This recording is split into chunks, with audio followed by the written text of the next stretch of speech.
صلی علی رسولنا صلی علی محمد صلی علی رسولنا صلی علی محمد صلی علی محمد صلی علی محمد صلی علی محمد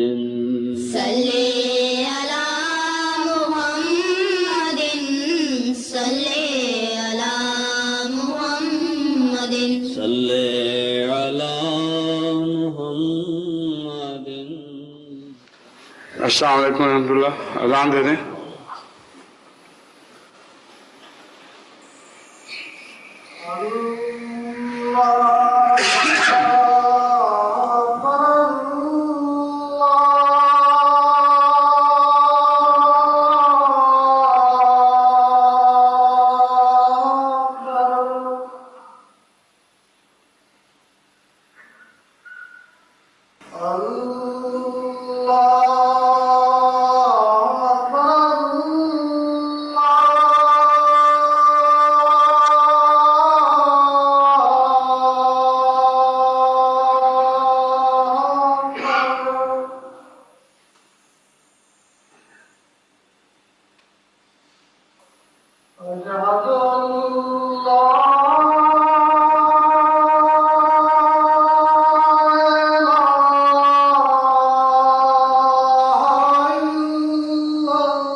أشهد أن لا إله إلا الله وحده لا شريك له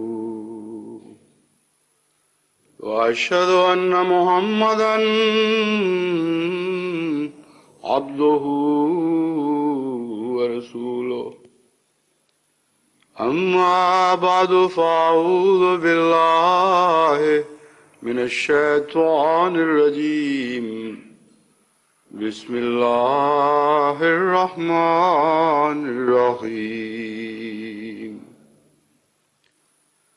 الحمد لله رب العالمين الرحمن الرحيم مالك يوم الدين إياك نعبد وإياك نستعين اهدنا الصراط المستقيم صراط الذين أنعمت عليهم غير المغضوب عليهم ولا الضالين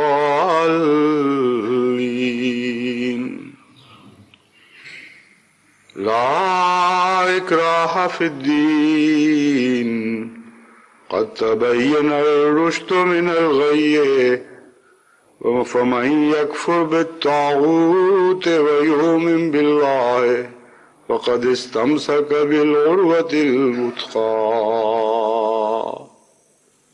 لا انفصام لها والله سمیع علیم۔ قرآن کریم کی یہ آیت لا اکراہ فی الدین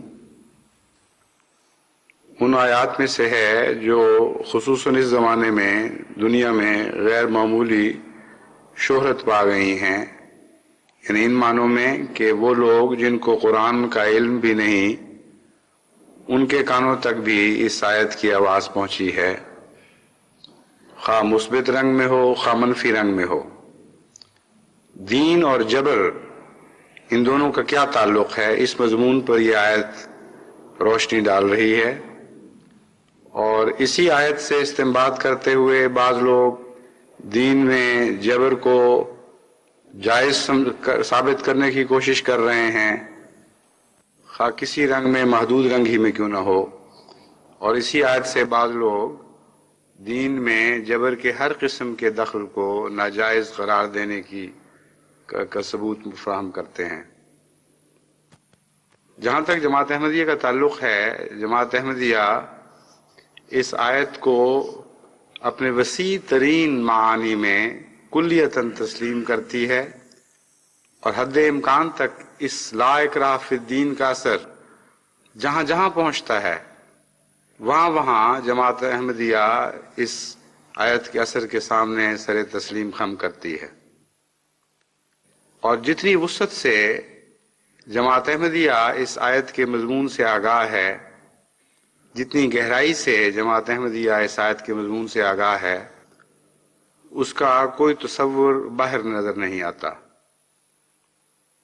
لا اکراہ فی الدین کے متعلق جب بحث کی جاتی ہے تو عموماً اسی پہلو سے بحث کی جاتی ہے کہ دین میں جبر کرنے کی اجازت ہے یا نہیں ہے، اور بڑے بڑے غیر احمدی علماء نے بھی دونوں طرح کے مضامین پر قلم اٹھایا ہے، مثبت بھی اور منفی بھی، لیکن ان سب کی بحثیں اس دائرے میں محدود ہیں کہ گویا اس آیت کا انطباق صرف اسی حصے تک ہو کر ختم ہو جاتا ہے کہ دین میں جبر کی اجازت ہے یا نہیں۔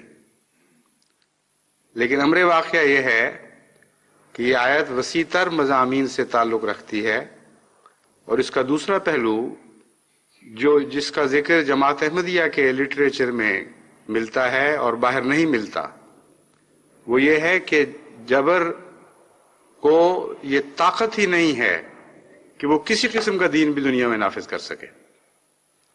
لا اکراہ فی الدین کا یہ معنی کہ دین میں جبر کو استعمال کی اجازت نہیں، درست ہے، لیکن یہ ساری سچائی نہیں۔ یہ آیت اس مضمون کو آگے بڑھاتی ہے اور یہ اعلان کرتی ہے کہ کسی قسم کا جبر دین میں ممکن ہی نہیں ہے۔ کر کے دیکھ لو، تم یقیناً ناکام ہو جاؤ گے، اور کبھی بھی جبر کے ذریعے دنیا کے دین تبدیل نہیں کیے جا سکیں گے۔ پھر اس کے بھی دو پہلو ہیں۔ ایک یہ کہ دین کو جبر کے ذریعے نافذ کرنا، یعنی سچائی کو زبردستی کسی کے اوپر ٹھونس دینا اور اس سلسلے میں تلوار کا استعمال کرنا۔ مسلمان علماء کی بھاری اکثریت اسی حصے پر بحث کرتی ہے، لیکن اس کا ایک دوسرا پہلو ہے جسے نظر انداز کر دیا جاتا ہے، اور وہ اس آیت کریمہ کی روح سے زیادہ اہم پہلو ہے، اور وہ پہلو یہ ہے کہ زبردستی کسی سے کسی کا دین چھینا نہیں جا سکتا، اسے تبدیل نہیں کیا جا سکتا۔ حق کے خلاف جو جہاد ہوگا وہ ضرور ناکام ہو جائے گا۔ یعنی اس آیت کا رخ، جیسا کہ یہ آیت خود اس مضمون کو واضح کر رہی ہے، اس طرف زیادہ نہیں کہ غیر کو زبردستی اسلام نہ سکھاؤ، بلکہ زیادہ اس طرف ہے کہ تم سے زبردستی اسلام چھیننے کی کوشش کی جائے گی اور دشمن ناکام رہے گا، اور کبھی تم سے زبردستی اسلام نہیں چھین سکے گا، کیونکہ اس آیت کا میں جو مضمون اٹھتا ہے وہ اس موقع پر جا کر اٹھتا ہے بڑے زور کے ساتھ کہ لن فسام بالعروۃ الوثقی لن فسام لہا، کہ وہ لوگ جن کا ہاتھ ایک مضبوط کڑے پر پڑ چکا ہو، جسے کاٹ کر الگ کیا ہی نہ جا سکتا، کیسے ممکن ہے کہ ان کے دین کو تم تبدیل کر دو گے؟ تو یہ ہے اس آیت کا اصل منطوق، اور اس میں بڑی وسعت ہے۔ یہ جو دوسرا پہلو ہے کہ جبر کے ذریعے دین نافذ ہو ہی نہیں سکتا، یا جبر کے ذریعے دین چھینا جا ہی نہیں سکتا، زور لگا کے دیکھ لو، لازماً تم ناکام ہوگے، کیونکہ وہ لوگ جو رشد و ہدایت کو رشد و ہدایت سمجھ کر پا گئے ہوں، ان کا ہاتھ سچائی کے کڑے سے توڑ کر الگ کاٹ کے الگ نہیں کیا جا سکتا۔ اس دعوے کو جب ہم تاریخ پر اطلاق کر کے دیکھتے ہیں تو ساری انسانی تاریخ قرآن کریم کی اس آیت کی سچائی کی گواہ بن کر کھڑی نظر آتی ہے، اور حالات حاضرہ پر جب اس کو منطبق کر کے دیکھنا چاہتے ہیں تو انسان کی عصر حاضر کی تاریخ بھی کلیتاً بلا استثناء اس آیت کے حق میں گواہی دیتی ہوئی معلوم ہوتی ہے۔ پاکستان میں آج کل ایک یہی کوشش ہو رہی ہے، اور دونوں طریق پر کوشش ہو رہی ہے۔ یعنی اگرچہ بحثوں میں تو صرف اتنا ہی ہے کہ زبردستی دین اسلام کو نافذ کیا جا سکتا ہے یا نہیں، اور یہ پہلو نہیں ہے کہ زبردستی دین اسلام چھینا جا سکتا ہے کہ نہیں، مگر واقعتاً یہ دونوں کوششیں پاکستان میں اس وقت ہو رہی ہیں، اور عصر حاضر کے جو واقعات ہیں یہ آئندہ زمانے میں ایک عجیب تاریخ بننے والے ہیں۔ آپ اس تاریخی دور میں سے گزر رہے ہیں اور ساتھ چل کر زمانے کے ان باتوں کا مشاہدہ کر رہے ہیں جنہیں آئندہ آنے والا مورخ بڑی محنت سے تلاش کر کے نکالے گا، اور پھر ان واقعات پر مبنی بڑی بڑی کتابیں لکھی جائیں گی۔ تاریخ کا ایک بہت اہم باب ہے جس میں سے ہم اس وقت گزر رہے ہیں۔ پاکستان میں یہ دونوں کوششیں ہو رہی ہیں، اور فوجی اقتدار کے ذریعے اور جبر کے ذریعے یہ فیصلہ کیا گیا ہے کہ ملک کے ایک حصے کو لازماً زبردستی اسلام پر عمل کروایا جائے گا، اور ایک حصے کو اسلام پر عمل کرنے سے روکا جائے گا۔ یہ ہے اسلام کا نفاذ. قطع نظر اس کے کہ ایسا احمقانہ حیرت انگیز اسلام کے نظام کا تصور کبھی 14 صدیوں میں ایک موقع پر بھی دکھائی نہیں دے گا کہ بیک وقت یہ دو ارادے لے کر کوئی قوم یا کوئی حکومت اٹھی ہو کہ ہم اسلام اس طرح نافذ کریں گے اس دفعہ کہ بعض لوگوں کو زبردستی اسلام پر عمل کروائیں گے اور بعض لوگوں کو زبردستی اسلام پر عمل کرنے سے روک دیں گے. ٹکڑوں میں یہ واقعات آپ کو تاریخ میں ملتے ہیں. مثلا بعض مسلمان بادشاہوں کے دور میں زبردستی عمل کے بھی کئی جھلکیاں نظر آتی ہیں، لیکن زبردستی روکنے کی جھلکی سوائے آن حضرت صلی اللہ علیہ وآلہ وسلم کے زمانے کی اور کہیں دکھائی نہیں دے گی. اور وہاں ہمیشہ ایک ہی رخ ہے اس کوشش کا، یعنی اسلام کے دشمن اسلام پر عمل کرنے سے روک رہے تھے اور اسلام کے حامی اس راہ میں قربانیاں دے رہے تھے. بس اس دن کے بعد یا اس دور کے بعد آج دنیا نے یہ دور دوبارہ دیکھا ہے، لیکن دیکھا عجیب طریقے سے ہے کہ اسلام کو نافذ کرنے کا ارادہ لے کر جو لوگ تلوار ہاتھ میں لے کر اٹھے تھے، یا ارادہ تو کچھ اور لے کر اٹھے تھے لیکن دنیا کو یہ بتایا کہ ہمارے طاقت کے چشموں پر قابض ہونے کا مقصد سوائے اس کے کچھ نہیں کہ ہم ثابت کر دیں کہ زبردستی اسلام ملک کے کسی دنیا کے ملک میں نافذ کیا جا سکتا ہے.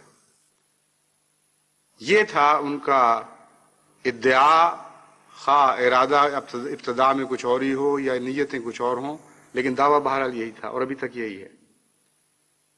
اور اسکیم اس کی منصوبہ جیسا کہ میں نے بیان کیا ہے، یہی دو نقطوں کا منصوبہ ہے کہ کچھ ملک کے باشندوں کو زبردستی اسلام پر عمل تک کروا دیا جائے، کچھ ملک کے باشندوں سے اسلام پر عمل کرنے کا حق چھین لیا جائے اور انہیں عمل کرنے سے روک دیا جائے. دونوں صورتوں میں یہ منصوبہ کلیتاً ناکام ہو چکا ہے. نہایت ذلیل اور خاسر اور خائب ہو چکا ہے، اور اس طرح ناکام ہوا ہے کہ عمل کروانے کا دعویٰ کرنے والے خود اقرار کر رہے ہیں کہ ہم ان تمام پہلوؤں میں بری طرح ناکام ہو گئے ہیں، لیکن پھر بھی عقل نہیں کرتے. اتنی عظیم الشان آیت ہے یہ لا اکراہ فی الدین، اتنی اس میں قوت ہے، اتنی حشمت اور شوکت ہے، ایسی عظمت ہے اس آیت میں کہ کوئی حمالہ سے ٹکرا کر تو کوئی قوم بچ سکتی ہے، مگر اس آیت سے ٹکرا کر کوئی قوم نہیں بچ سکتی. ہر طاقت جو اس آیت سے ٹکر لے گی وہ لازماً چکنا چور ہو جائے گی. ایک ایسی ابدی سچائی ہے جو ہر زمانے میں دنیا کے ہر حصے پر عمل درآمد دکھاتی رہی ہے، اور اس کے عمل کو کوئی دنیا کی طاقت روک نہیں سکتی. اب میں آپ کے سامنے مثالیں دے کر معاملہ کھولتا ہوں. ایک کوشش یہ ملک میں کی گئی کہ زبردستی نمازیں پڑھائی جائیں. اس کے لیے پہلے تو قانون یہ بنایا گیا کہ جو حکومت کے ملازمین ہیں ان کو زبردستی نماز پڑھائی جائے، اور اس کے لیے کچھ وقت بڑھا دیا گیا، چھٹی کا درمیان کا وقت جس کو لنچ آور کہتے تھے اسے نماز کا گھنٹہ بنا دیا گیا، اور وقت زیادہ دے دیا گیا کیونکہ کھانے کے علاوہ نمازیں بھی پڑھنی تھی. چند دن کے اندر اندر سارے ملک کو اس اقدام کی شکست اس طرح دکھائی دینے لگی کہ ہر جگہ جہاں یہ گھنٹے کی چھٹی ہوتی تھی وہاں کھانے میں وقت بڑھا دیا گیا اور نماز کی طرف کوئی توجہ نہ ہوئی. چند دن لوگ دوڑے مسجدوں کی طرف یا مصلے جو بنائے گئے تھے، اس کے بعد جو پہلے تبھی خود ہی نمازی تھے وہ باقی رہ گئے، اور یہ عارضی زبردستی کے جو نمازی تھے واپس اپنے اپنے حالات پہ لوٹ گئے. پھر گورنمنٹ حکومت نے کوشش کی کہ اس دائرے کو بڑھا دیا جائے، اور حکومت کے کارندوں پر حکومت نافذ کرنا مشکل ہے، اس لیے غریب عوام پر نافذ کرنا چاہیے. حکومت کے کرندے تو صاحب حکومت ہوتے ہیں، ان کو کس طرح زبردستی حکومت کسی نیک اقدام پر مجبور کر سکتی ہے بیچاری. لیکن عوام الناس، دیہات میں بسنے والے، وہ شاید زیادہ جلدی اس حکم کو قبول کر لیں. چنانچہ قصبہ قصبہ، بستی بستی، محلہ محلہ نمازیں پڑھانے والے آدمی مقرر کیے گئے، اور جہاں کہیں کوئی دوسرا نمازی نہیں ملتا تھا، یعنی ایک بھی ایسا نمازی نہیں تھا جو دوسروں کو نمازیں پڑھا سکے، وہاں احمدیوں کو مقرر کیا گیا. جن کی نمازیں روکی جا رہی ہیں ان کو نماز پڑھوانے پر مقرر کیا گیا. اور عجیب حیرت انگیز اس میں اطلاعیں ملتی ہیں، بہت سی جگہ احمدیوں نے کہا کہ بھئی ہم تو احمدی ہیں اور ہمیں تو تم کہتے ہو تمہیں نماز پڑھنے کا حق نہیں، تو ہم دوسروں کو کس طرح نمازیں پڑھائیں گے؟ تو انہوں نے کہا کہ ہمیں تو تم سے بہتر نماز پڑھانے والا کوئی ملتا ہی نہیں، اس لیے قطعاً نظر اس کے کہ حکومت کیا کہتی ہے ہم تو تمہیں ہی مقرر کریں گے. چنانچہ احمدی داروغے غیر احمدیوں کو نماز پڑھانے پر مقرر کیے گئے. لیکن بنیادی طور پر اصولاً یہ بات غلط تھی. جبر کے ذریعے دین نافذ نہیں کیا جا سکتا، قرآن کریم یہ اعلان کر رہا تھا، اور ایک کوشش ہو رہی تھی کہ نہیں ہم جبر کے ذریعے دین نافذ کر کے دکھائیں گے. ناکام ہو گئے. کوئی صرف ایک معمولی سی جھلکی ذہنوں میں باقی رہ گئی ہے، ورنہ عملاً یہ نظام کلیتاً مفقود اور نابود ہو چکا ہے. اور دوسری طرف احمدیوں کو زبردستی نماز سے روکنے کی کوشش کی گئی، کیونکہ اسلام مکمل طور پر نافذ ہو ہی نہیں سکتا جب تک بعض لوگوں کو نمازوں سے روکا نہ جائے. جو نمازیں، خلاصہ یہ نکلا کہ جو نمازیں نہیں پڑھتے ان کو پڑھائی جائیں، جو پڑھتے ہیں ان کو نہ پڑھنے دیں. یہ ہے اسلام کا پیغام جو موجودہ حکمرانوں نے سمجھا اور ناکام ہو گئے. اس طرح ناکام ہوئے کہ بکثرت ایسے احمدی جو پہلے نمازوں میں سستی دکھائے جاتے تھے وہ نمازوں میں اور زیادہ مضبوط ہو گئے. جو باجماعت نماز کے عادی نہیں تھے انہوں نے باجماعت نمازیں شروع کر دی. جو تہجد نہیں پڑھتے تھے انہوں نے تہجد پڑھنا شروع کر دیا، اور جو بے نمازی تھے وہ نمازی بننے لگ گئے. اور اس کا رد عمل اس آیت کے ساتھ ٹکرانے کا ایسا وسیع ہے، اتنا پرشوکت ہے کہ صرف پاکستان میں نہیں ہوا یہ رد عمل، انگلستان میں بھی ہوا، جرمنی میں بھی ہوا، چین میں بھی ہوا، جاپان میں بھی ہوا، امریکہ میں بھی ہوا، افریقہ میں بھی ہوا.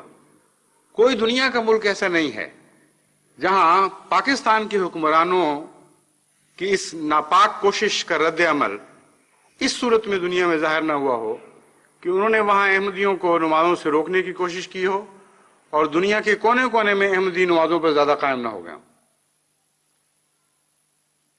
تعداد کے لحاظ سے بھی، نماز کے مزاج کے لحاظ سے بھی، روحانیت کی شیرینی کے لحاظ سے بھی، خشوع و خضوع کے لحاظ سے بھی، غرضے کے ہر پہلو سے اس کوشش کا نتیجہ سوائے اس کے کچھ نہیں نکلا کہ جماعت احمدیہ میں اللہ تعالیٰ کے فضل سے نماز کا معیار ہر صورت میں ہر پہلو سے پہلے کی نسبت بہت اونچا ہو گیا. مسجدیں آباد کرنے کی کوشش بھی اسی کا ایک دوسرا پہلو ہے، جس کے مقابل پر مسجدیں ویران کرنے کی کوشش یہ اسلام تھا. کلمہ توحید کو احمدیوں کے دلوں سے نوچ لینا اور اس کے لیے اس محبت کے جرم میں ان کو سزائیں دینا، یہ ایک پہلو تھا اسلام کے نفاذ کا. اور بعض دوسرے لوگوں کو کلمہ توحید پر قائم کرنا اور کلمہ توحید سے محبت پیدا کرنا اور شرک کلامہ کرنا، یہ دوسرا پہلو تھا. دونوں زبردستی کی کوششیں بری طرح ناکام ہو گئی. آج تو پاکستان میں عوام پڑھے لکھے سمجھدار لوگ بھی کلمے کے نام سے ڈرنے لگ گئے ہیں، اور بکثرت ایسے واقعات ہو رہے ہیں کہ جب احمدی کسی کو کلمہ سینے پر لگانے کی تلقین کرتا ہے یا پیش کرتا ہے کہ آپ بھی لگائیں، آپ بھی محبت کے دعوے دار ہیں، تو وہ کانوں کو ہاتھ لگاتا ہے کہ مجھے نہ اس معاملے میں لے کے آنا، مجھے میں نہیں طاقت کہ میں مارے کھاؤں لوگوں سے یا جیل میں ڈالا جاؤں، اس لیے تمہیں کلمہ مبارک ہو. شروع میں نادانی اور انجانی میں لاہور یا کراچی وغیرہ میں جب احمدیوں نے کلمے کے سٹیکر کاروں پر لگانے شروع کیے تو لوگ بڑے مسکرا کر اور شوق سے قبول کرتے تھے. اب تو کلمہ دیکھ لیں تو جان نکلتی ہے. کوئی احمدی لے جا رہا ہو کسی کار کی طرف کلمہ تو وہ کار تیز کر لے گا، اگر کھڑی ہے تو چلا دے گا کہ پہنچے ہی نہ مجھ تک.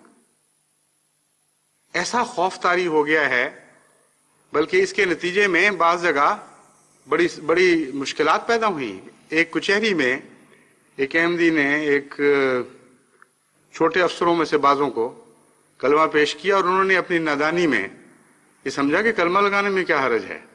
انہوں نے کلمہ لے کے لگا لیا. موبنگ ہوئی ان کے اوپر، ان کے افسروں نے ان کی جواب طلبیاں کی، اور بڑی سختی کے دن آ گئے. اگلی دفعہ جب عدالت میں وہی احمدی پیش ہوئے اور انہوں نے پھر آگے بڑھ کے کلمہ پیش کیا تو انہوں نے کہا بابی معاف رکھو، کافی ہو گئی جو ہم سے ہونی تھی، اب نہ دوبارہ کلمہ ہمارے سامنے لے کے آنا. تو جن کو وہ جن سے کلمہ چھیننا چاہتے تھے ان کو تو کلمے سے محبت اتنی گہری پیدا ہو گئی تھی تو پہلے ہی، لیکن یہ اور ابھر گئی.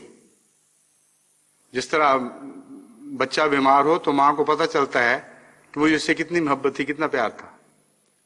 احمدیوں کو معلوم ہو گیا، ان کا شعور بیدار ہو گیا، ان کے دل میں جو کلمے کا عشق تھا اس نے جوش مارنا شروع کیا اور ابلنے لگا. آنکھوں سے برسا، وہ خون بن کر ان کے زخموں سے نکلا. لیکن جس چیز کو دبانے کی کوشش کی گئی وہ پوری قوت کے ساتھ اور زیادہ ابھری، اور بری طرح یہ حکومت احمدیوں سے کلمہ چھیننے میں ناکام ہو چکی ہے. یہاں تک مثالیں ہیں قربانیوں کی، ایک لمبی داستان ہے. سب سے زیادہ احمدی پاکستان میں جیل میں کلمہ لگانے اور کلمے سے پیار کرنے کے جرم میں گئے ہیں. سینکڑوں گئے ہیں اور بار بار گئے ہیں، اور کوئی پیچھے نہیں ہٹا. بعض جگہ بعض اضلاع میں جب یہ تحریک عام ہونے لگی تو ضلعی حکام نے زبردستی حکومت کے منشا کو ٹالتے ہوئے اس بات کو روک دیا کہ اب ان کو مزید نہیں پکڑا جائے گا، کیونکہ وہ کہتے تھے کہ ہمیں سنبھالنا مشکل ہو جائے گا. اس کثرت سے احمدی ہیں بعض اضلاع میں کہ ان کی جیلوں سے اگر سارے مجرم نکال دیے جاتے سوائے کلمے کے مجرم کے، تب بھی وہ جیلیں ان کو سنبھال نہیں سکتی تھیں. اور چونکہ ساتھ ساتھ دوسرا جرم بھی بڑھتا جا رہا ہے، اس لیے اب اس کے لیے عدلیہ کے لیے بھی اور انتظامیہ کے لیے بھی یہ فیصلہ کرنا تھا کہ کلمے کے مجرموں کو پہلے رکھا جائے جیلوں میں یا دوسرے مجرموں کو رکھا جائے. قاتلوں، زانیوں، شرابیوں، دھوکے بازوں، ان کے لیے جیل میں جگہ بنائی جائے یا کلمے والوں کے لیے جگہ بنائی جائے. لیکن اگر وہ کلمے والوں کے لیے صرف بناتے تب بھی ممکن نہیں تھا کہ جیلیں ان کو سما سکتی. اس لیے بعض اضلاع میں باقاعدہ ایک پالیسی کے طور پر، خواہ وہ پالیسی اوپر سے منظور شدہ ہو یا نہ ہو، اس سے قطع نظر مقامی اضلاع کے حکام نے عقل سے کام لیا، سمجھ بوجھ سے کام لیا. انہوں نے کہا کہ یہ ناممکن ہے، اس لیے ہم اس معاملے میں آگے نہیں بڑھیں گے. تو وہاں یہ تحریک نظر آنی بند ہو گئی. لیکن جہاں نسبتاً تھوڑے احمدی تھے، مثلاً ضلع خوشاب ہے، وہاں یہ نمایاں ہو کر نظر آنے لگی. بعض جگہ جہاں زیادہ طاقت تھی احمدیوں کی اور یہ تحریک بے انتہا شدت اختیار کرنے لگی، چھوٹے بڑے بوڑھے جوان مرد عورتیں بچے یہ دوڑے کلمے لگا کر کے اگر اس جرم میں سزا ہے جیل کی تو ہم حاضر ہیں. تو وہاں انتظامیہ نے ایک قدم جو اٹھایا بھی تھا اس کو واپس لے لیا. لیکن خوشاب میں ابھی بھی یہ تحریک پورے زوروں پر چل رہی ہے، اور اس میں ضلع سرگودا کے بہت سے شریر حکومت کی مدد کر رہے ہیں. وہاں ہمارے ضلع خوشاب کے امیر اللہ تعالیٰ کے فضل کے ساتھ بہت ہی بہادر انسان ہیں اور غیر معمولی کلمہ توحید سے محبت رکھنے والے انسان ہیں. ان کے متعلق اطلاعیں جو مل رہی ہیں، مسلسل بار بار ان کو نہ صرف یہ قید کیا گیا بلکہ قید کرتے وقت ان پر مولوی چھوڑے گئے اور مولویوں کے چیلے چھوڑے گئے. ان کو شدید طور پہ مجروح کیا گیا، اور اس حال میں وہ بیڑیاں پہن کر ان کو داخل کیا گیا کہ سارا قید میں ڈالا گیا کہ سارا جسم زخموں سے چور تھا. لیکن اعلان انہوں نے پھر بھی یہی کیا، ہر جگہ یہی کیا کہ جب تک میری زندگی ہے 1000 بار تم مجھے جیل میں ڈالو گے مگر کلمے سے محبت تو درکنار، میں نے کلمہ لگانا بھی نہیں چھوڑنا۔ ان کا عجیب واقعہ، ان کے ساتھی جو تھے جیل کے، انہوں نے لکھا ہے کہ جب ان کو جیل میں ڈالا گیا اور کلمے نوچ لیے گئے تھے ان کے جسم سے، تو انہوں نے اپنے ساتھی کو کہا کہ کوئی لکھنے کی چیز ہے تو میری قمیض پر لکھ دو۔ چنانچہ انہوں نے ان کی قمیض پر کلمہ لکھ دیا۔ جیلر کی جب نظر پڑی تو اس نے کہا اس جرم میں تم اندر آئے ہو، خبردار اتارو قمیض۔ انہوں نے کہا یہ قمیض تو نہیں میں اتار سکتا۔ اس نے پھاڑ کر نوچ کر وہ قمیض الگ کر دی۔ انہوں نے اپنی چھاتی پہ کلمہ لکھوا لیا کہ اب میری جلد بھی نوچ لو، جہاں تک چلتے چلے جاؤ گے میں دوبارہ کلمہ لکھتا چلا جاؤں گا، میرے دل سے جب تک تم کلمہ نہیں نوچ سکتے تمہیں طاقت ہی نہیں ہے کہ اس کلمے کو مجھ سے جدا کر دو۔ ان پر اور ان کے ساتھیوں پر بار بار ایسے ظالمانہ اقدامات کرنے کی حکومت نے اجازت دی۔ ان معنوں میں اجازت دی کہ کچہری میں پولیس کی موجودگی میں چند ملا اور ان کے ساتھی ان پر حملہ آور ہو رہے ہیں، ان کو دودھ کوب کر رہے ہیں، ان کی آنکھوں میں مرچیں ڈالی جا رہی ہیں اور لٹا کر ٹھڈوں سے اور ڈنڈوں سے مارا جا رہا ہے، اور عدالت میں پیش ہونے کے لیے آئے ہیں۔ یہ موقع ہے، اس لیے یہ کہنا کہ حکومت اس سے بے خبر ہے یا بے قصور ہے، یہ تو بالکل احمقانہ بات ہے۔ عملاً اس کو حکومت انگیخت کرتی ہے، اور نتیجہ یہ ہے کہ وہ لوگ جن کو ماریں پڑتی ہیں ان کو جیل میں ڈال دیا جاتا ہے، اور جو مارنے والے وہ سارے آزاد ہیں۔ ہر دفعہ یہی واقعہ ہوا ہے۔ ہر دفعہ جب وہ عدالت میں پیش ہوئے ہیں کلمہ کی محبت والے، تو پہلے ان کو مارا گیا، پھر جیل میں ڈالا گیا، اور ہر دفعہ مارنے والے آزاد ہوئے، اور جن کو مارا گیا تھا ان میں سے جنہوں نے کلمہ نہیں بھی لگایا ہوا تھا ان کو بھی جیل میں ڈالا گیا۔ غرضی کہ جو کچھ انہوں نے کرنا تھا کیا، جو کر سکتے ہیں کر رہے ہیں، لیکن احمدیت سے کلمہ طیبہ محمدیہ کو نہیں نوچ سکے، نہیں چھین سکے۔ احمدیوں کے دلوں میں اس محبت کو کم کرنے کی بجائے، مٹانے کی بجائے، انہوں نے اور بھی زیادہ بڑھا دیا۔ جبر و تشدد کے ذریعے خوف دلانے کی بجائے انہوں نے بزدلوں کو بھی شیر بنا دیا، کمزوروں کو بھی طاقتور کر دیا ہے۔ بس لا اکراہ فی الدین کی آیت ہمیں اس پہلو سے بھی وہاں عمل کرتی ہوئی نظر آ رہی ہے، اور وہ لوگ جن کے متعلق یہ دعویٰ تھا کہ ہم ان کو کلمہ سکھائیں گے اور ان میں توحید پیدا کریں گے، نہ وہ کلمہ سیکھ سکے، نہ ان میں توحید کی باتیں باقی رہیں، ایک دوسرے سے لڑنے لگے، ایک دوسرے کے خلاف الزام تراشی کرنے لگے، ملک پھٹنے لگا۔ وحدت توحید باری تعالیٰ تو درکنار، وحدت ملی بھی باقی نہیں رہی۔ ایسا انتشار کا شکار ہوا کہ بہت کم ایسے بندسی ملک ہیں آج دنیا میں جو اس حد تک تو انتشار کا شکار ہو چکے ہوں۔ اور بھی کوششیں کی گئیں سچائی کی عادت ڈالنا، دیانتداری سکھانا،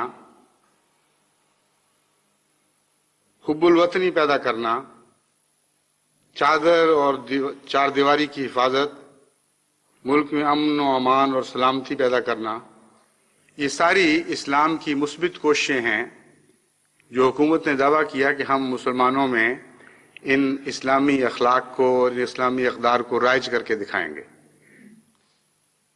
لیکن اس سے چونکہ اسلام کی خدمت مکمل نہیں ہوتی تھی، اس کے برعکس احمدیوں کو ہر قرآنی حکم سے رکنے کی تاکید کی گئی اور متنبع کیا گیا کہ تمہارا چونکہ قرآن کریم سے کوئی تعلق نہیں، اگر تم قرآنی سچائیوں پر عمل کرو گے تو ہم بزور شمشیر تمہیں اس عمل سے باز رکھیں گے۔ چنانچہ اس کی برعکس صورت یہ بنتی ہے کہ احمدیوں کو جھوٹا بنانے کی زبردستی کوشش کی گئی اور غیر احمدیوں کو زبردستی سچا بنانے کی کوشش کی گئی۔ خلاصتاً یہ ہے اسلام کی خدمت۔ اور جب میں یہ کہتا ہوں کہ زبردستی جھوٹا بنانے کی کوشش کی گئی تو مراد کوئی یہ محاورہ نہیں ہے، امر واقعہ یہی ہوا ہے اور ہو رہا ہے اس وقت۔ ہر احمدی اللہ تعالیٰ کے فضل سے اسلام کو سچا دین سمجھ رہا ہے، ہر احمدی اللہ تعالیٰ کے فضل سے خدا تعالیٰ کی توحید کا قائل ہے، دل کی گہرائیوں سے اس کے اوپر کامل ایمان رکھتا ہے۔ ہر احمدی اللہ تعالیٰ کے فضل سے حضرت محمد مصطفیٰ صلی اللہ علیہ وآلہ وسلم کو اللہ تعالیٰ کا پاکیزہ بندہ اور سچا رسول سمجھتا ہے، اور دل کی گہرائیوں سے اس بات پر ایمان رکھتا ہے۔ اسے زبردستی اس سے یہ کہلوانا کہ اسلام جھوٹا ہے اور میرا اس جھوٹے مذہب سے کوئی تعلق نہیں، اور خدا ایک نہیں ہے، اور محمد رسول اللہ صلی اللہ علیہ وسلم سچے نہیں ہیں، یہ زبردستی جھوٹ بلوانا نہیں تو اور کیا چیز ہے؟ بلکہ جھوٹ بھی مکروہ ترین اور بدترین، اور لعنت ایسا جھوٹ جس سے زیادہ لعنتی جھوٹ متصور نہیں ہو سکتا۔ یہ جو کچھ ہو رہا ہے یہی ہو رہا ہے کہ احمدی سے کہا جا رہا ہے کہ تم دل میں جو کچھ چاہو یقین رکھتے ہو، تمہیں ہم مجبور کریں گے مار مار کر، سزائیں دے دے کر، جیلوں میں گھسیٹ کر، جرمانے کر کے، کہ تم یہ اعلان کرو کہ خدا ایک نہیں ہے، پھر تم ہماری سزا سے بچ جاؤ گے۔ یہ اعلان کرو کہ محمد مصطفیٰ صلی اللہ علیہ وسلم سچے نہیں ہیں۔ اگر یہ نہیں کرو گے تو ہم سمجھیں گے تم اسلام کی گستاخی کر رہے ہو، رسول اللہ علیہ وسلم کی گستاخی کر رہے ہو۔ اور اگر یہ اعلان کرو گے کہ نعوذ باللہ خدا ایک نہیں ہے اور رسول اللہ علیہ وسلم سچے نہیں ہیں، تو ہم کہیں گے ہاں اب ٹھیک ہے، اب تم گستاخی سے باز آ گئے۔ یہ ہے نفاذ اسلام کی یہ کوشش کہ احمدیوں کو سچائی سے روک دیا جائے، اور قانون بن چکا ہے کہ احمدی کو سچ بولنے نہیں دینا، اگر بولے گا تو اس کی سزا ملے گی۔ ہر احمدی اپنے آپ کو اللہ تعالیٰ کے فضل سے مسلمان سمجھتا ہے۔ آپ کو پتہ ہے جب گزشتہ جلسہ سالانہ پر احمدیوں نے کثرت کے ساتھ یہاں آنا شروع کیا اللہ تعالیٰ کے فضل سے، تو اس کے نتیجے میں ایک حسد پیدا ہوا، اور تو کچھ نہیں کر سکتے تھے، مگر جن احمدیوں نے پاسپورٹ پر مسلمان لکھوایا ہوا تھا ان کو یہاں آنے کی بجائے قید میں ڈال دیا گیا۔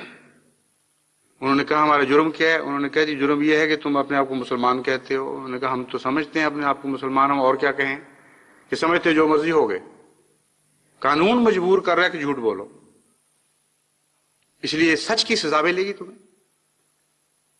اور جہاں تک غیر احمدیوں کا تعلق ہے، زور لگا کے تھک گئے کہ ان کو سچ پر کی عادت ڈال دیں، سچ کی عادت نہیں ڈال سکتے۔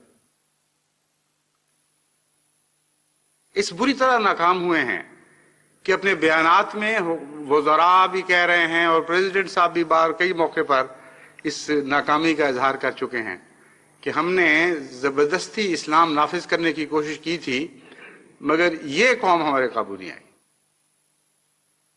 اسلام نافذ کرنے میں اس قوم پر ہم بری طرح ناکام ہوئے۔ ہر معاملے میں بددیانتی اتنی بڑھ چکی ہے کہ ابھی چند دن 2-3 دن کی بات ہے، صدر صاحب کا بیان آیا تھا کہ ہسپتالوں میں جہاں بین نوع انسان کی ہمدردی میں خدا کا خوف بڑھ جاتا، جہاں بیماری اور موت کو دیکھ کر خدا کا خوف بڑھ جاتا ہے، یا بین نوع انسان کی ہمدردی میں انسان کا دل نرم پڑ جاتا ہے، ان ہسپتالوں کے متعلق صدر مملکت کا یہ بیان آیا ہے کہ ہمارے اندازے کے مطابق جتنا روپیہ مریضوں پر خرچ کرنے کے لیے ہسپتالوں کو دیا جاتا ہے، اس میں سے کم از کم 50% خرد بہت کر دیا جاتا ہے۔ اور یہ تو اقرار ہیں، اور وہ لوگ جو پاکستان سے ہو کر آتے ہیں، مشاہدہ کر کے آتے ہیں، وہ بتاتے ہیں کہ اس قدر بے اطمینانی ہے سارے ملک میں، اخلاقی معیار گرنے کے نتیجے میں، کہ ہر طرف یہی باتیں ہو رہی ہیں، یہی شکوے ہو رہے ہیں، اس قوم کا کیا بنے گا۔ ہر پہلو سے اس قوم کے اخلاق کا دیوالیہ پٹ چکا ہے۔ امن و امان کا وعدہ کرتا ہے اسلام، انہوں نے کہا ہاں ہم اسلام کے نام پر آئے ہیں، ہم امن و امان قائم کر کے دکھائیں گے۔ امن و امان کی حالت یہ ہے کہ آج تک کبھی پاکستان کی تاریخ میں بعض گزشتہ حکومتوں کے سارے دور میں اتنے ڈاکے نہیں پڑے تھے جتنے اس حکومت کے دور میں ایک ہفتے میں ڈاکے پڑ جاتے ہیں۔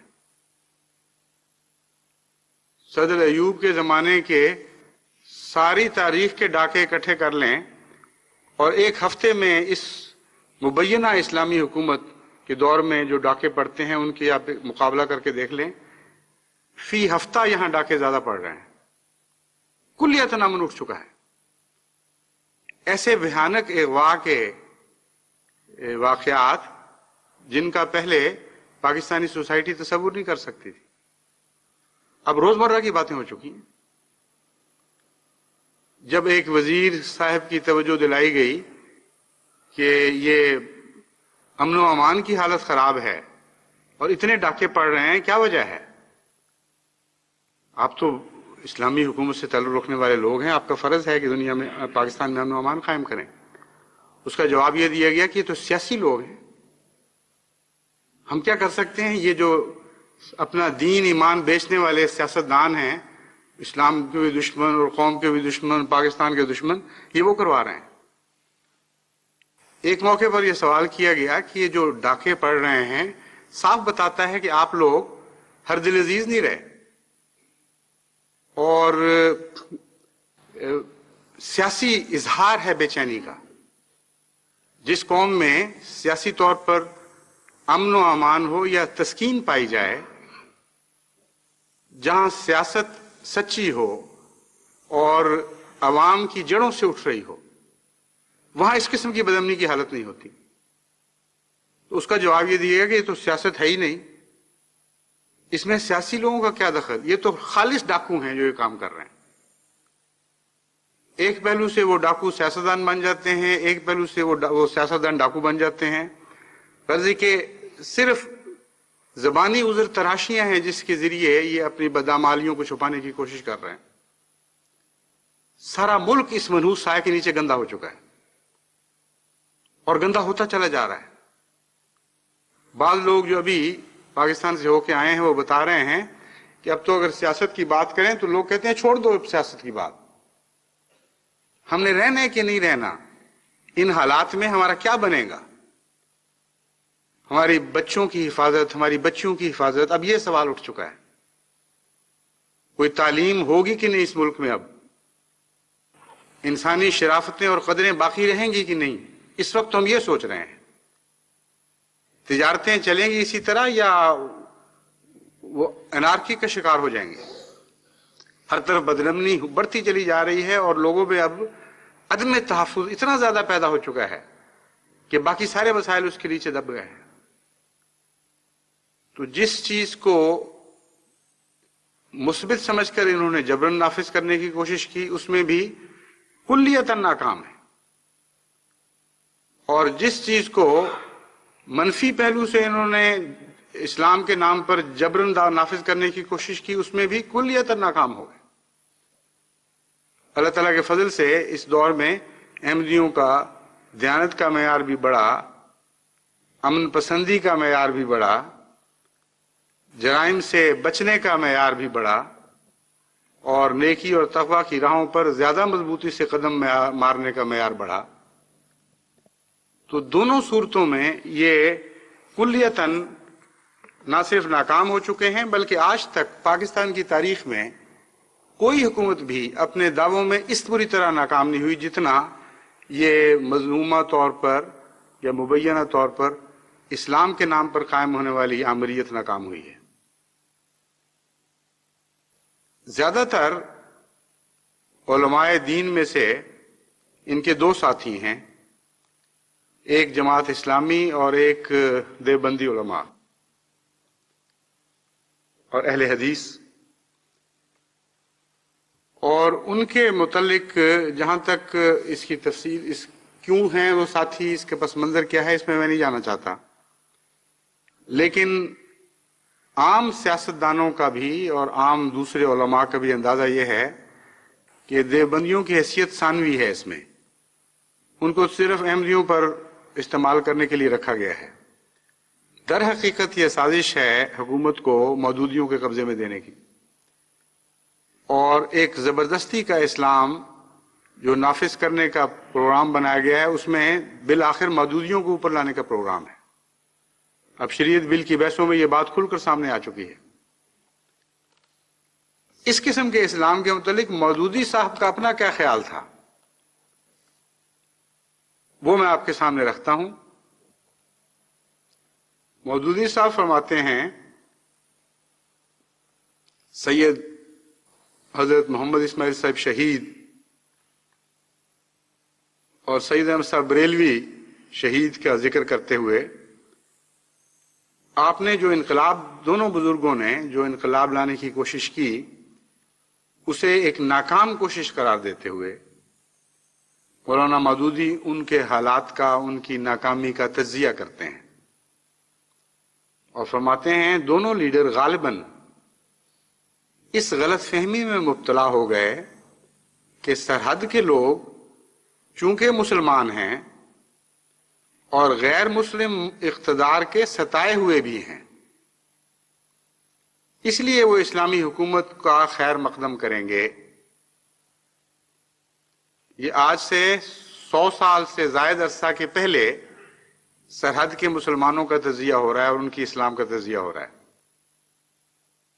مولانا فرماتے ہیں کہ ان کو یہ غلط فہمی ہو گئی تھی حضرت سید احمد صاحب شہید کو اور حضرت سید اسماعیل صاحب شہید کو کہ شاید یہ لوگ جو نظر آ رہے ہیں مسلمان ہی ہوں، یعنی وہ دیوبندی جتنے بھی تھے ان کے متعلق یہ بریلوی فتویٰ ہے، مولانا مودودی کا فتویٰ ہے کہ دیکھنے میں مسلمان نظر آ رہے تھے، ان بزرگوں نے بیچاروں نے سمجھ لیا کہ شاید سچ مچ ہی مسلمان ہیں، پھر غیروں کے اقتدار کے ستائے ہوئے بھی تھے، اس لیے وہ اسلامی حکومت کا خیر مقدم کریں گے۔ اس وجہ سے انہوں نے جاتے ہی وہاں جہاد شروع کر دیا اور جتنا ملک قابو میں آیا اس پر اسلامی خلافت قائم کر دی۔ اس صورتحال کا اس دور سے موازنہ تو کر کے دیکھیں، وہاں تو تھوڑا سا ملک قابو آیا تھا لیکن متقی لوگوں کے قابو آیا تھا۔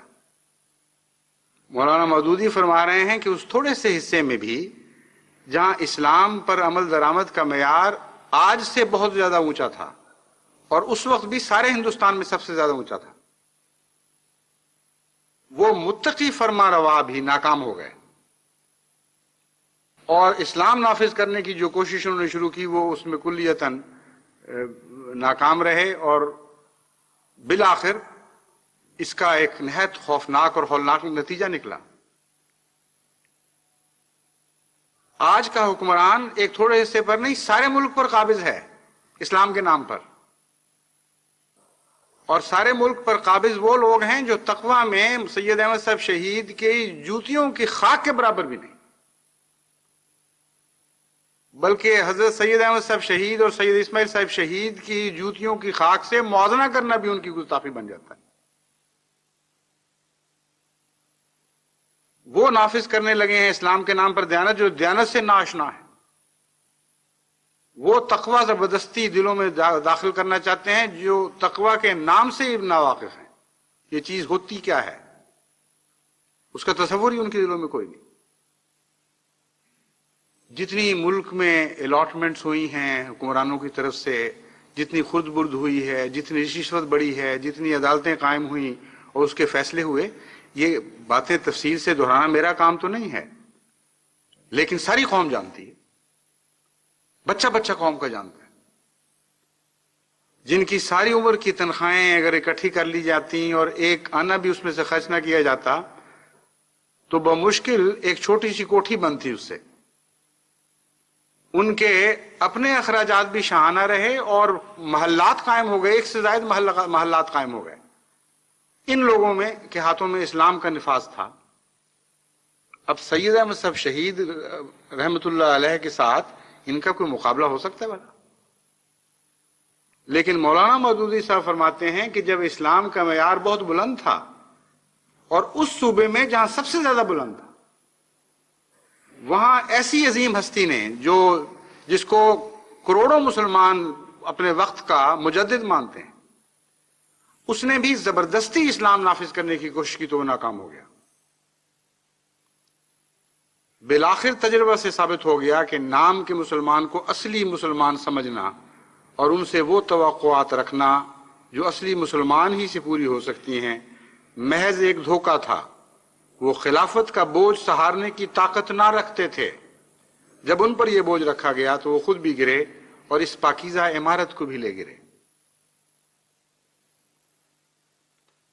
اب کیا ارادے ہیں مودودیت کے؟ پھر اب کیا زوم لے کر اٹھی ہے؟ اب کیوں سازشوں اور چال بازیوں کے ذریعے موجودہ حکمرانوں کے ساتھ مل کر اسلام کے نام پر ملک پہ قبضہ کر کے کچھ کرنا چاہتی ہے؟ اگر 100 سال پہلے بہت زیادہ متقی لوگوں کا یہ تجربہ مولانا مودودی کے بیان کو مانا جائے تو ایسے صوبے میں ناکام ہوا جہاں اسلام پر عمل درآمد کا معیار آج بھی سب دوسرے صوبوں سے زیادہ ہے، اور 100 سال پہلے آج اس صوبے سے بھی بہت زیادہ اونچا تھا. یعنی آج جو صوبہ سرحد کا مسلمان ہے اس کا کوئی مقابلہ ہی نہیں 100 سال پہلے کے صوبہ سرحد کے مسلمان سے.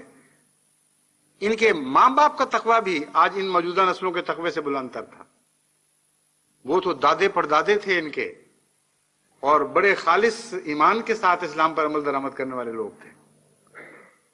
اگر مولانا مودودی کا یہ تجزیہ درست ہے اور تاریخ یہ بتاتی ہے کہ کچھ ہوا ضرور ایسا ہے کہ زبردستی یہ لوگ مسلمان نہیں بن سکے، تو پھر آج کے یہ لوگ آج کے مولانا مودودی کے شاگرد حضرت سید احمد صاحب شہید کے شاگرد نہیں، مودودی صاحب کے شاگرد اور ان کے شاگردوں کے شاگرد کسی جبر کے ذریعے کسی قوم کو مسلمان بنا دیں گے؟ یہ تو جنت الحمقاء میں بسنے والی بات. وہم و گمان بھی اس کا چھوڑ دیجئے. لیکن ان کا محاسبہ اس بات پر ہونا چاہیے اور قوم کو کرنا چاہیے کہ یہ پڑھنے کے باوجود مودودی صاحب کا یہ تجزیہ کہ اس پاکیزہ عمارت کو بھی لے گرے، جو کچھ پاکستان کا باقی رکھا ہے کیوں اس کو لے گرنے پر تیار بیٹھے ہو؟ کیوں بار بار کے تجربوں کی ناکامی سے فائدہ نہیں اٹھا رہے؟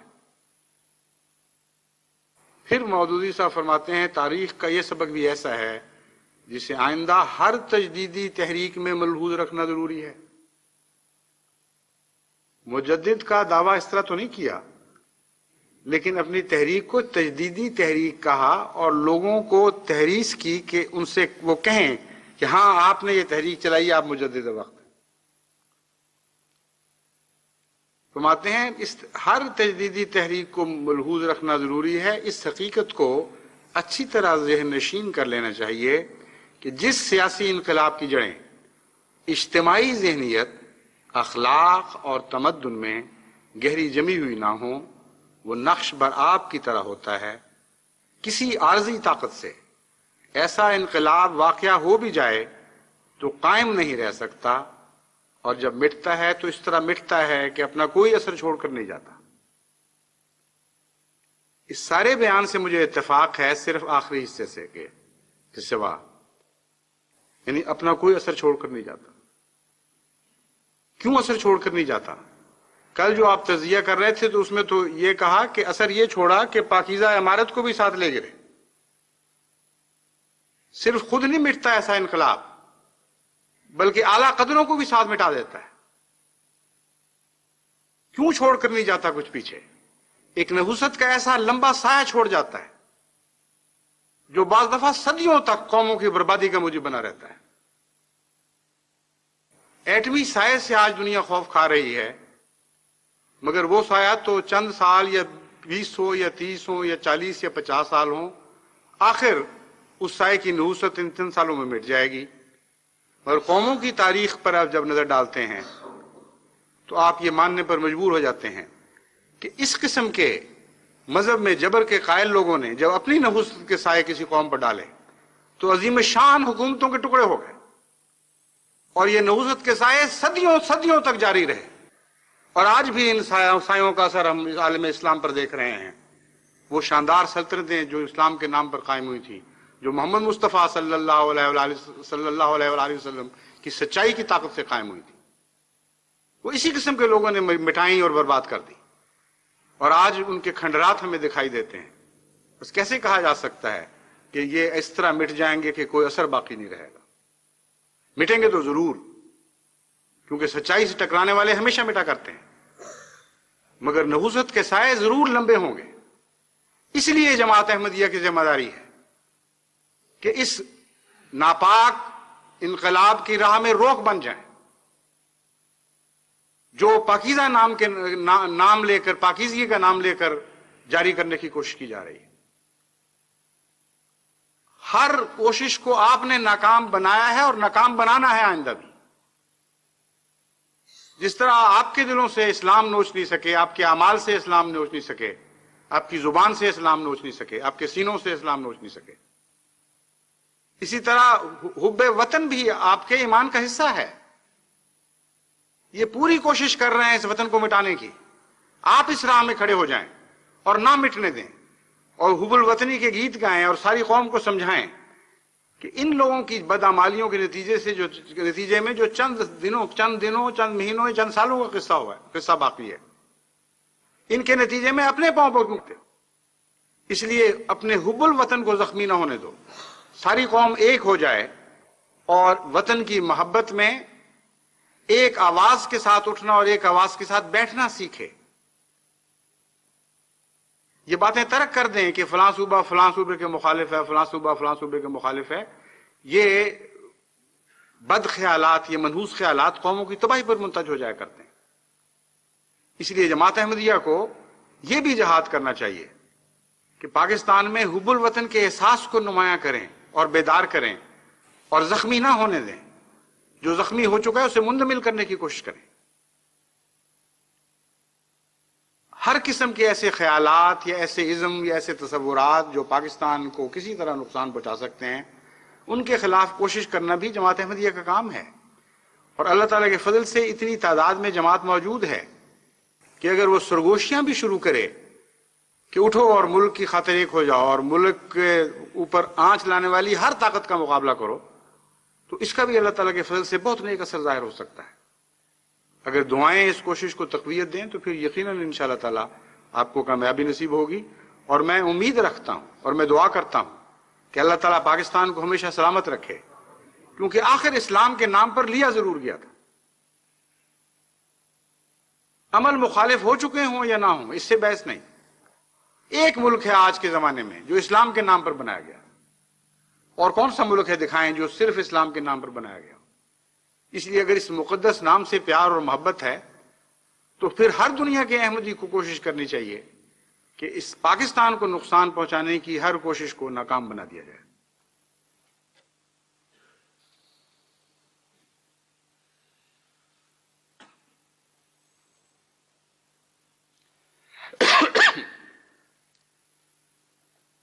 الحمد لله نحمده ونستعينه ونستغفره ونؤمن به ونتوكل عليه ونعوذ بالله من شرور أنفسنا ومن سيئات أعمالنا من يهده الله فلا مضل له ومن يضلله فلا هادي له ونشهد أن لا إله إلا الله وحده لا شريك له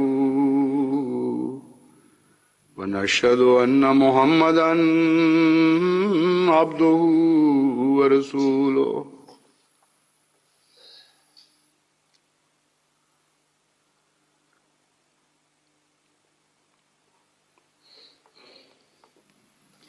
عباد اللہ رحمکم اللہ ان اللہ یامر بالعدل والإحسان وإیتاء ذی القربى وینہی عن الفحشاء والمنکر والبغی یعظکم لعلکم تذکرون.